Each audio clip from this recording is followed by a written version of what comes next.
মোহনপুরে উন্নয়ন দেখতে গিয়ে ক্লান্ত হয়ে পড়েন বামপন্থী কর্মচারী সংগঠনের প্রতিনিধিরা। বলে কি আরো একদিন সুযোগ করে দেব, তবু ঘুরে দেখে আসুন উন্নয়ন কাকে বলে।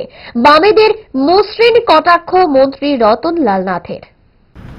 কর্মচারী সংগঠনের বামপন্থী মানসিকতার লোকদের একটা গাড়ি দিয়ে পাঠিয়েছিলাম, সাথে আমার একজন কর্মীকে দিয়ে দিয়েছি।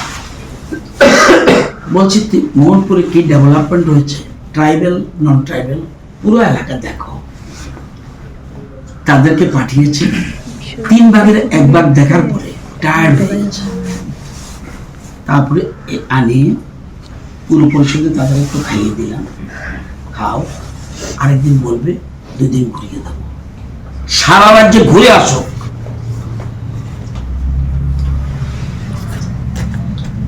জাতীয় সড়ক কতটুকু হয়েছে, ত্রুটি বিচ্যুতি থাকবে।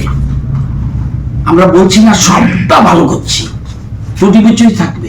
অনেকের অংশগ্রহণ, শুধু মন্ত্রীদের অংশগ্রহণ নয়, এমএলএদের অংশগ্রহণ নয়, বহু মানুষের অংশগ্রহণের মাধ্যমে কাজ হয়। সে জায়গায় হোক অন্য অংশগ্রহণ থাকলে ত্রুটি বিচ্যুতি থাকতে পারে। সাথে সাথে সরকার স্টেপ নিচ্ছে।